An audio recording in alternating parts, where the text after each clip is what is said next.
Good morning, good afternoon, and good evening. Welcome all to the very first news broadcast from the New World. I'm Genevieve. And I'm Constance. Today we will do a recap of the highlights of the American Revolution so you can get a better idea of the events of the war as it passes. Our first story is about The event known as the Boston Tea Party occurred in December of 1773 as a protest against taxation.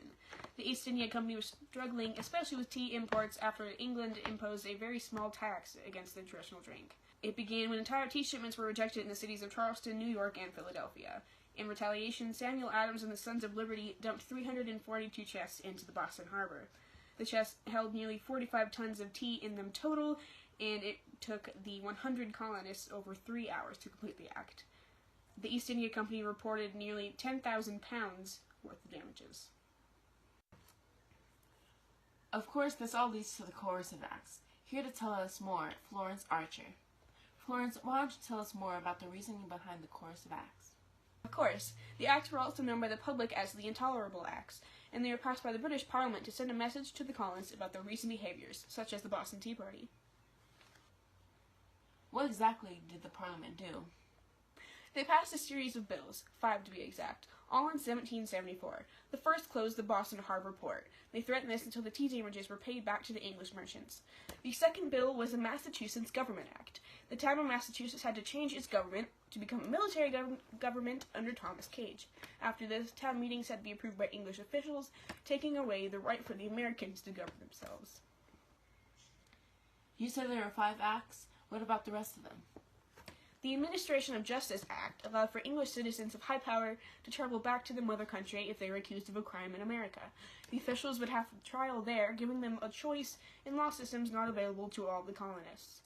Then there is the New Quartering Act. It gave governors the right to house troops in any building, unoccupied or not. By the way, rumor has it the New Americans will change that role in the future. Was there actually a 5th bill?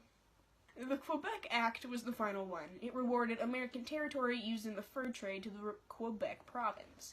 All the land between the Ohio and Mississippi rivers was taken away.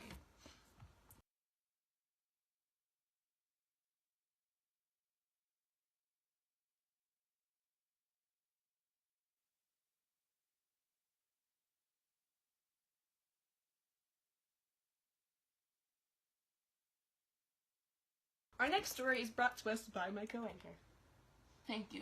The Boston Massacre, also known as the incident on Kingston Street, happened on the evening of March 5, 1770. 60 angry townspeople went to the Custom House.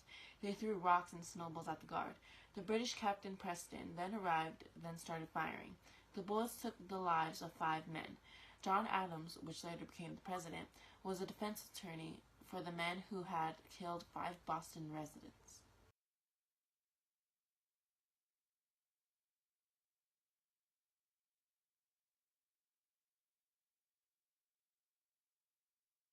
Of course, we must include the very first successful rebel attack in this highlight show, so it's important to mention the Battle of Fort Ticonderoga. The fort had seen the most battle in the previous French and Indian War, so it was under British control in 1775. On May 10th, Benedict Arnold, Ethan Allen, and the Green Mountain Boys led the attack on the fort and eventually won the battle. The Green Mountain Boys were a militia formed in 1770 to defend the property rights of landowners in the colonies. In the battle, they won lots of artillery later used in the war. Arnold, who also co-led the battle, had a small fleet of warships that later helped also in the war.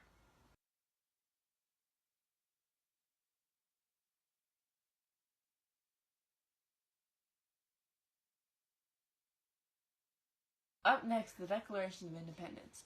The Declaration of Independence was first signed by my boy John Hancock, the president at the time, on July 4th, 1776. It is the paper that freed us from Great Britain, and finally, my boy gave us our independence.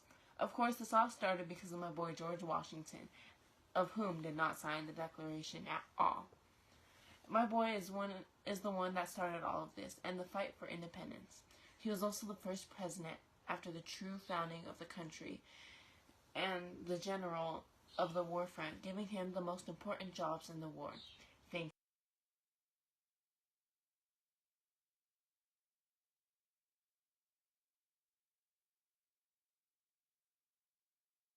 Thank you, folks, and that is all the time that we have for today. Next week, we'll have more stories for you. You!